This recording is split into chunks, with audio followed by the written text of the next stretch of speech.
people in general spend more time planning their holidays than they do their career and their lives.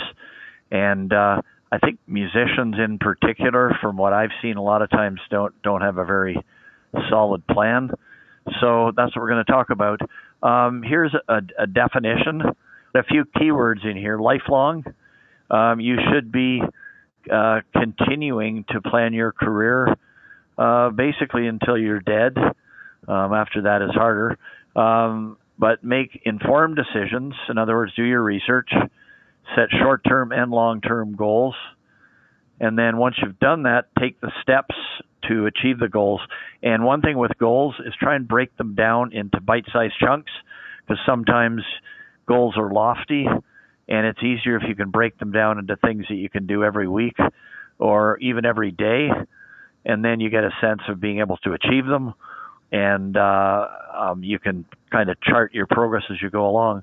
One note here, especially nowadays, is with any of your career plans, think globally and certainly explore globally, because it's a much smaller world than it used to be, and there's a lot of ways you can travel, or in many cases you don't even have to travel. There's a lot of parts of your career that you can do online, over the phone. So there's, just keep that in mind. Don't get too focused on your one little part of the world, because there's a lot of opportunities out there. Yeah, so part of that is, and we'll get into this a bit more, but part of that is just looking at yourself and your skills, and also looking at the market that you're in. You've got to do some gathering, and of course, a lot of that's easier than it used to be. Getting information about yourself sometimes is tougher to be objective, but sometimes you can get that from people that you trust. But you kind of have to figure this out first. What do you do? Who are you? And what are the areas you're most interested in? And then step 2. So that's where the research comes in, exploration, and that can be on the internet, of course.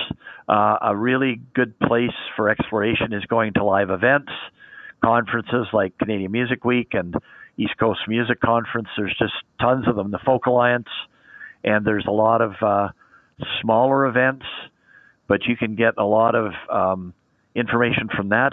Also, there's a site actually called 10,000 Coffees that you can join up, and you can schedule sessions with experts in the industry, possibly in person or online. And also don't be afraid to pick people's brains. A lot of times, if you want to be a record producer, for instance, find the record producers that you respect, try and find them and ask them questions. And of course, at something like Canadian Music Week, you can find a lot of those types of people. So once you've done that, and there's no set time how long that's going to take, it's kind of ongoing. You have to make some decisions, and the key is to get a starting point. I taught at Metalworks Institute for about 11 years, and the thing there is that people came out of there with all kinds of possibilities, and I think in more cases were more confused than they went in, because they found out there was so many options. But the key is to focus in on a starting point, and then you can set some goals, like if it's to get a particular type of job or work as a musician. You need a starting point, because otherwise it's just I see resumes where it's just so scattered that you couldn't possibly achieve that, and nobody'd really be interested. So even though you may want to do a bunch of different things down the road, try and find a good place to start and focus on that. So then gaining experience, and experience is, you got to, just like Nike says, just do it. Some people kind of sit back and they wait for things to come to them, and they wait for somebody to crawl into their basement and discover them. Well, that's not going to happen. If you're a performing musician, you got to get out and perform, do as much of it as you can. If you're interested in recording, nowadays that's not very hard. So you want to do as much recording as you can. And in any of your chosen area, just do it. Get the experience. Some of it you're going to screw up. Some of it you're going to get right. But, experience counts for a lot. And just don't wait until you get all the experience. You got to get started and start doing things. There's 2 reasons to work for free. One is the learning that's associated with it. So obviously doing something you haven't done before, that's a learning experience. You can almost treat it as an extension of your training or your school. The second reason to work for free is it's a promotional opportunity. So if you get to intern at a record company, for instance, assuming you do a good job, you're going to get to promote yourself to the people you're working for, the people outside of the company you're working for. So that's the other part of it as well. So that's, that can be worth a lot of money. I think the main thing is you just have to evaluate what it is you're going to have to do, what you get, what the person giving the opportunity gets. And, there has to be a goal in that too. It can't go on forever. There has to be a point at which your experience is going to turn into something that pays you some money. So and I think you have to, if you're working for somebody in that opportunity, then you have to get that straight in the first place. You're going to work there for 6 months, and in that particular company, is there an opportunity to go on from there and become a paid employee? We've certainly had interns over the years that have turned into employees. So it does happen. So that if you get those things straight, if it's all vague, then it's not going to be a worthwhile experience. One key with any kind of plan is that you have to be able to update it, and that doesn't mean lessening your goals. It just means changing the path to get to your goals, because sometimes you'll try things, you'll have your plan all sorted out, and some things work, some things don't work. Some things take longer than almost everything takes longer than you think it will. So, but you have to get started. You have to put it in place, and then, as you go along, you may have to change it so that it works better. Most people really don't have any goals. That's the reality of it, or they're so vague. So the key here is that they have to be specific, measurable, attainable. Sometimes it's good to have goals that don't seem attainable. They might just be a bit above your head, and they have to be time bound. In other words, they have to have a time frame attached to them. The main thing is you have to be able to visualize it. So if it's getting a record deal, let's say, or if it's becoming a platinum record producer, you have to be able to visualize it. And then even the smaller goals or smaller steps, cross them off your list as you work through them. Another important thing is to balance personal and professional goals. If you have a family, obviously that's a consideration. And if there's somewhere in the world that you really want to live, like right now, certainly I would like to live somewhere warm. That's not going to happen anytime soon. But I had one student, and she had two goals. One was she loved Latin music, and she liked being warm. So that wasn't very hard. I hooked her up with some people in Miami, and off she went. And those were, one was sort of a personal goal, and the other was more of a business goal. But don't put down your personal goals, because they're important. It might be where you want to live. It might be the culture of where you want to work and the type of people you want to work with. It might be that you want to travel, which comes with a lot of careers. And those are just as important as your professional goals. So in the context of marketing, which is what I taught for several years, there's what are called the 4 Ps, and one of them is the product. So even though you might be an artistic person, you have to think of yourself as a product. And, there's a number of reasons to do that. Certainly if you're signed with a major label, those companies certainly think of what you do as a product. So you might, if you're working for somebody, you might supply a service. Your employer, or it could be your customer, has to resell that as a profit. And a lot of people have trouble with that. And that whatever it is income you want, somebody has to be able to resell that at a profit. If you're playing in clubs, at some point they have to be able to make more than they're paying you in revenue selling beer or at the door or somewhere. And if you're working in a company, they have to be able to resell your efforts and make a profit from it. So that's kind of a hard reality, but it's true. So there's two ways to develop a product. One is to develop a product just because you want to, just because you like it, something you're committed to, and then find a market for it. The second way is to find a market and then develop a product for that particular market. Now, the reality is it's probably a little of both of these. The one that's, in my mind, much more fulfilling is the first one, to develop a product, something you're passionate about, and then you'll find a market or it'll find you, and that there's just more passion involved in that. So a number of things that can be part of your product. Some of these are really old-fashioned. One might be talent, obviously, certain skills that you have to develop, having multiple capabilities, in other words, being able to do more than one thing. Experience is part of it.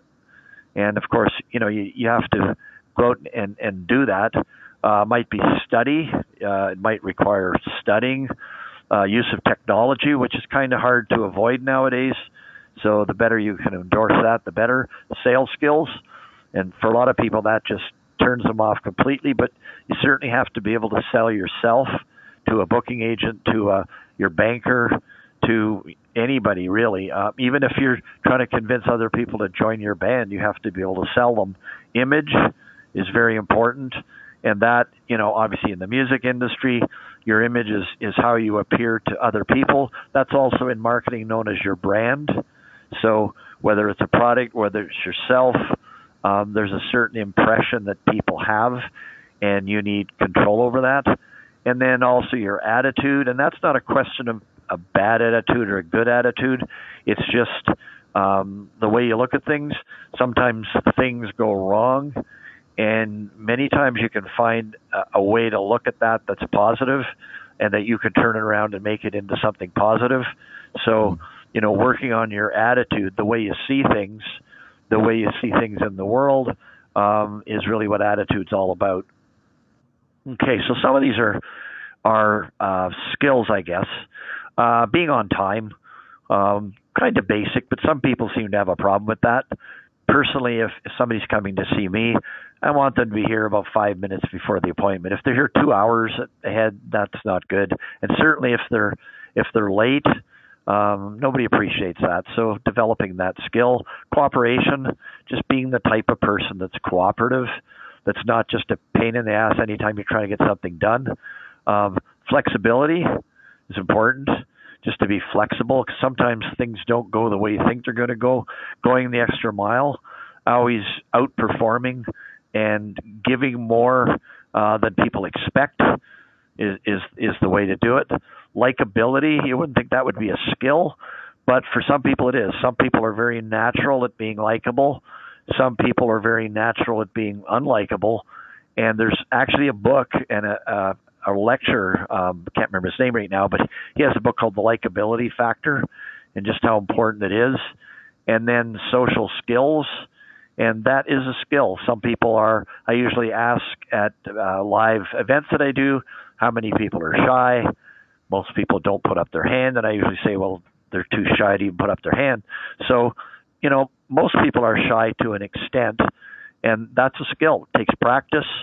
If you're at an event, one hint there, if you're at a conference, for instance, try to go with somebody who's really good socially, and they can do that part of the work, meet people, talk to people, introduce themselves, introduce you. But it does take practice. It's nothing else. But in entertainment-related industries, especially, having social skills are really important. So Dubai, you might wonder what that's doing in there, country and area in the Middle East, but that's an acronym for Don't You Be an Idiot. Sometimes for idiot I substitute something else, but there's certain people that they're just idiots, and you don't want to be one of them. And in the industry, there's kind of a filter built in for that. And if your reputation is that you're an idiot, certainly of all the hundreds of students I've taught in the past, some were idiots. So if they use me as a reference, that filter is going to grab them. And if they go somewhere else, again, that reputation is going to get them. So your reputation is super important to establish it and guard it, and just make sure that you're known as competent and all of these different characteristics. Because once you blow it, it's very hard to reverse it. You almost have to get a disguise or something, because once people know you in a certain way, it's very hard to reverse that and try and change their mind. People are unfair in a way. They tend to go by first impressions, and in many cases, it's hard to fix that. So make sure that you guard your reputation. It's the old expression. It's not what you know, it's who you know. But it's not only who you know. If all of those people that you know think you're an idiot, then you have a problem. And one thing we're going to talk about here is networking. But if you're a jerk, the more you network, the worse your situation gets, because all the people that you network with just think you're an idiot. So you got to be careful that your reputation is guarded. First off, you have to make sure you've actually got something to promote. We see a lot of artists, we see a lot of people in the industry, and in many cases, they're just not ready. And if you pull the trigger too soon and you get out there, and either you're just bad or just not ready, you're doing yourself a disservice. Now, that doesn't mean you have to wait forever, but just make sure there is something to promote before you get out there, before you get on LinkedIn and Facebook and all the different things, because in many cases, you're just not ready. The markets that you're looking at, assuming you're in the entertainment market, which you probably are, most of those opportunities are hidden. So that's something you have to remember, that you're not going to find, if you're looking for a job, for instance, you're not going to find most of those on you're not going to find them on LinkedIn. You're not going to find them on Indeed or any of those places. They tend to be hidden, especially the good ones. So you have to do a lot of research. So the job search, you have to get out there and make phone calls. That's, sending out resumes by email is just a waste of time. One of my best students ever, who's become very successful, when she left the course, that's what she was doing. And I just said, you know what? I told you not to do that. And you got to get out there, put together a list. If you want to work in a recording studio, for instance, and you're in Ontario as an example, you want to call every recording studio in Ontario. So a lot of work, and you just want to see what the opportunities are, what you can offer to them. See if you can get an interview. Make sure you have a resume that offers something to the person reading it, and that the things that are in there are relevant in some way. Now, they may not be exactly relevant to that job, but a lot of opportunities and a lot of experience that you have can be applied to any kind of position. Interviews, again, be on time. Make sure you're dressed appropriately. Now, that's not a hard and fast rule, but appropriate for the person you're seeing. That might be pretty casual, or it might not be. It might be dressy, but you want to be, if you're in doubt, it never hurts to be a little bit dressy, a little bit too dressed up. You have to look for these opportunities both online and offline. So you certainly should be looking at LinkedIn and all those opportunities, but also offline, again, at events. If you go to an event like Canadian Music Week, or if you're in the audio area, which I know some people are there, going to some of the Audio Engineering Society meetings, there's just, that place is just filled with opportunities, trade shows in Canada and around the world. So some of the things you should have is you should have a biography. You should have a photo. And try and get somebody with a real camera to take your photo instead of doing a selfie with an iPhone. References are good, so people that think highly of you, and they might be employers or people where you went to school. A video, if it's relevant, again, try and do a better quality video, not just the worst thing imaginable. Business cards, even though that might seem passé, you still need to have business cards. If you're at an event, you can get those done really inexpensively. You might want to have a website. Create a website is very inexpensive. You may want to advertise, possibly. Sales, again, personal selling, we mentioned before. Certainly being on Facebook, on LinkedIn, on Instagram, on YouTube. Basically, if somebody does a Google search and you don't exist, that's kind of a bad sign. Or, if what they find is something really bad. But so you want to be You want to be in these places, but you want to make sure that the content is positive and that there's some traction. If you have a Facebook page, for instance, make sure you have a sufficient number of likes because it's very public. And if you've got 12 or something, I mean, you don't have any traction. So you got to work on that a bit. Networking is super important to get out, get to events, get to where you can meet the people that are involved in what you want to do. And, again, work on your social skills. And sometimes it's just a question of getting past your shyness, going up to somebody, introducing yourself, and develop the ability to ask questions. It's very powerful, and it takes the pressure off of you. So you can ask people questions, find out what they do. People like to talk about themselves, and then you'll find out more. And a lot of times, by doing that, you'll run into opportunities. It happens all the time. One of the students at Metalworks won a opportunity to go visit Randy Lennox when he was at Universal. And he went in to see him, and they did the hours session, and Randy hired him, like right on the spot, sent him down to human resources and just hired him. Now, that happens rarely, but obviously he must have made a good impression. So, and that kind of thing does happen once in a while. Yeah, this is the most important P word there is, and it's one that most people fail miserably at. So never say die. And part of that is, they always say you should have a plan B. In my mind, you shouldn't have a plan B. You should have a plan A. There's no plan B. You just have one plan, and you never give up until you're dead. So one thing in all of that is dealing with negativity. You may have people in your life. You may meet people. You may read about people that are negative about what you're doing, and you have to kind of and they may be your family. So that's difficult if it's your wife or your cousin or your parents that are very negative about what you're doing. It's hard to deal with that, but you have to just put that out of your mind. Persistence, pleasant persistence is important. You can't be just a major pain where people don't even want to hear about you again.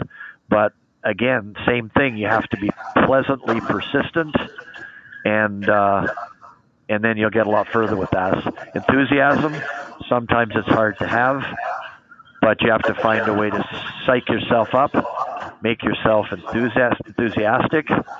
Numbers game, everything in marketing and sales is a numbers game. In many cases, it's a small number of successes out of a lot of attempts. So you have to recognize that that's just the way it is. Follow-up, very important F word. So once you've had an interview as an example, you have to follow up. When I interview people, I tell them that I will be calling them in a week, and I'm not going to call them in a week. That's a test. I'm waiting to see if they follow up with me, because in our company in particular, in most companies, you want people that do follow up. So that's super important, but again, done pleasantly. Recognize that failure or missteps are part of the process.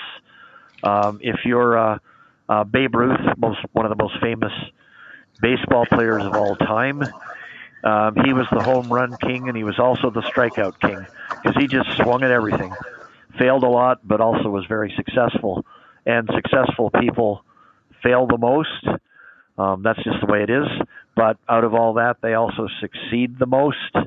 Thomas Edison, who invented the light bulb, phonogram, number of other things, he tried 10,000 times before the light bulb worked. So that's a lot of persistence. But obviously, he changed all of our lives because he was so persistent. People around him were negative. They all just told him to give up, but he didn't. So there's a lot of cases of that kind of persistence. So very important to be persistent. What I suggest is you have to sort of turn it back to the other person. And if you have an interview, for instance, you call them back and say, have you made a decision yet? And they say no. And then what you should be saying is, when would you like me to call you back? Now, if they say never, then you might have to wait a couple of weeks. But it's really up to them. They might say, well, I haven't had a chance yet, but call me in a couple of weeks. So would Wednesday, the 31st be a good day? And they say yes. So then when you call back, you say, you asked me to call you on the 31st, which they did. And if you do it that way, they're going to let you know if you're pursuing something that's not pursuable. But I found in my 40 years of selling, I don't remember, and I'm very persistent. If somebody has to die for me not to keep going, I've never had anybody take exception to that because, again, it's pleasant persistence. It's based on their needs, not mine.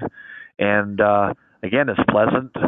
And that's basically what it, if you have to make sure that you're pursuing their needs, not yours. So if you do your research and you know that company needs a certain type of person, then and I've had some experience with that, quite a bit of it actually. And them being persistent wasn't a negative. It's just how they do it, and it has to be the needs of the person that's being pursued, I guess, is the important part. In your career search or career plan, you're going to get frustrated. And a lot of times people think that people that are successful don't get frustrated.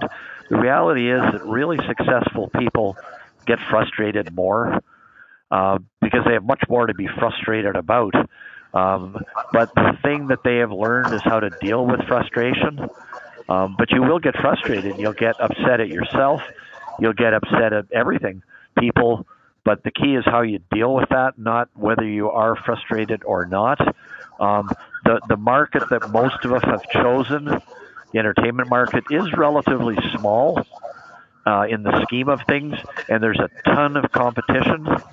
Having said that, there's high potential gains, both personally, I guess creatively would be part of that, and possibly financially. There are people certainly in the entertainment industry that do very well financially. So another P is passion.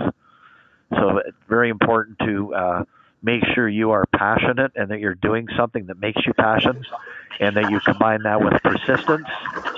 The reality is that most people won't succeed. You just have to make sure that you're one of that small percentage that do. So make sure you are successful.